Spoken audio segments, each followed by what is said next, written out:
So I'm about to do just one more retrobrite experiment. We've gotten our recipe down to a 3% hydrogen peroxide solution, 170 degrees Fahrenheit, and which is about 76 degrees Celsius, 76, 77 right in there, and about 1 hour. The question is, at this point, do we really need a full hour? Can we expose the plastic to less time in the heat and bring it out quicker and still have the same effect? That's what I'm going to answer today. What I'm going to do is I bought some new equipment, I bought a new setup, and I will be filming the entire thing. We're going to take keyboard keys again. We're going to put them in a 3% hydrogen peroxide solution. We're going to heat all 6 of the keys up, and we're going to take a key out at 5 minutes, 10 minutes, 15 minutes, 20 minutes, 30 minutes, and 45 minutes. And we're going to see what happens. Do we get the same effect at 5 minutes that we get at an hour? Because we know it works at an hour. But if we can pop something in, let the temperature recover, leave it in for 5 minutes, and then pull it right out, that's going to be a fantastic result. I would really like to see less than 15 minutes with this working less than 15 minutes. But hey, without further ado, let's go ahead and get on with this experiment. So here we are in my garage, and I've got my storage shelves behind me with some extra parts that I keep around. Some other parts I need to go through and whatnot. But I went ahead because the other turkey roaster sort of self-destructed on those other experiments. I figured it was about time to get another one, and so we've got one with an aluminum lid instead of a steel one, and hopefully this will resist corrosion a lot better. Because by the time we were into the later part of the experiments, we were getting a lot of rust dripping off into the pan itself, and we get on the keys. And I also got a Bluetooth thermometer, so that from at least a short distance away, with my cell phone, I can actually monitor the temperature. And this is just something I picked up at Ace Hardware. It cost about, I think it was maybe $50. It's a pretty simple Bluetooth thermometer you might use for grilling. So we're gonna try this out too. We've got, of course, what my main tool for monitoring the temperature is just an infrared thermometer. So this very quickly measures the temperature of the solution. So that's really nice. What you can't see is I'll bring one up here. They're going to go into their individual containers again, and we're going to put individual keys into their own little glass containers inside the turkey roaster. Now the turkey roaster is new. I would suggest you not borrow one from, say, your wife or your mother or girlfriend, or get your own. That's pretty important, especially going to be doing this type of thing with it. But this one is a Proctor Silex. I also purchased this at Ace Hardware. This particular one is nice and wide, mostly square, and it has a 150 degree setting. I don't know if you can really see that in the video. So that will be that's a bit of an upgrade from my previous roaster. But all roasters have a minimum setting that you can set it to, and just crank it up just a little bit and a little bit before you get to 200. They may not all have 150 degree settings, but I have noticed that they all have kind of a minimum temperature that they can go to. So I think almost all of them will get down to less than 200 degrees. Yeah, 200 degrees Fahrenheit, that is, which is kind of key. The other thing is with the turkey roaster, you have the heating element is inside the roaster itself, and then there's this pan, and this pan is a little bit smaller than the turkey roaster, and provides an air gap. And this one here, if you can kind of see how it indents on the bottom. My biggest concern was if there was a heating element in the bottom of the turkey roaster. Now, my last one didn't have it. It was just all the way around the side.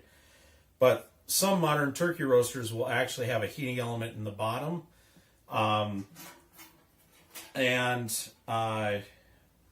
This one may have, but they've already kind of compensated for that by putting the air gap on the bottom as well.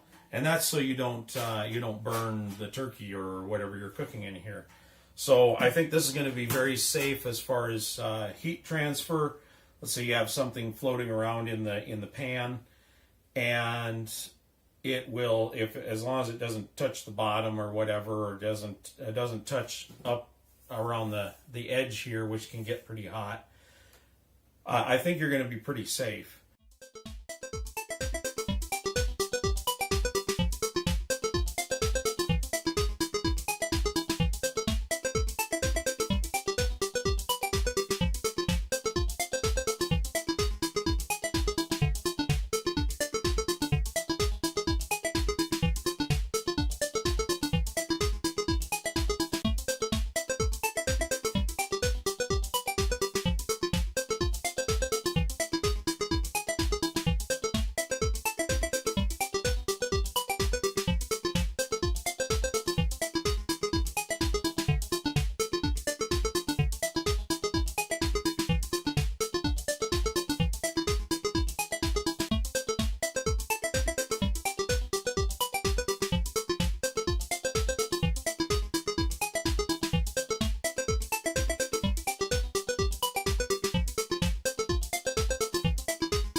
Okay, so let's take a look and compare, see what our results are.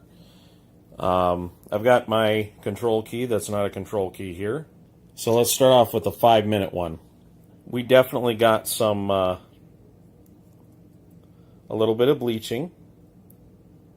Not a lot, and not enough, in my opinion. 5 minutes just wasn't enough time, I don't think. The other problem I had was every time I took the lid off, it would drop in temperature.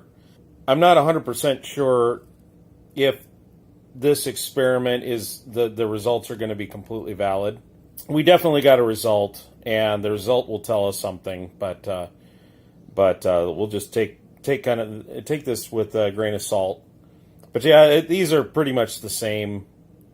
In person I can see a little bit of bleaching, but it's so very, very slight. So 5 minutes didn't quite work. This is a 10-minute one,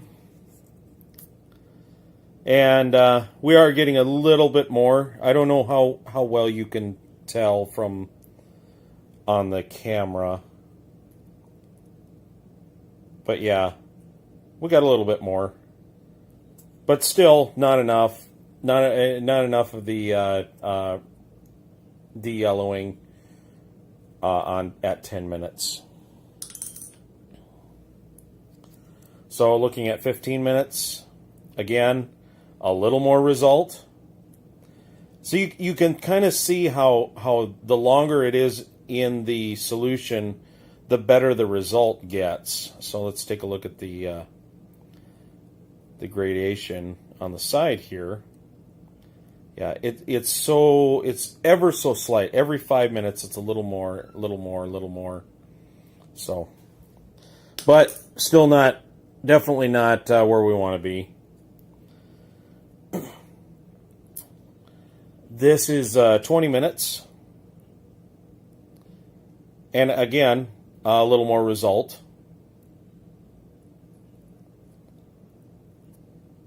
So, this is definitely better. This is where we're starting to see some result. But again, we're not getting the real retrobrite effect that we need. 30 minutes. Again, definitely better. But still not completely de-yellowed.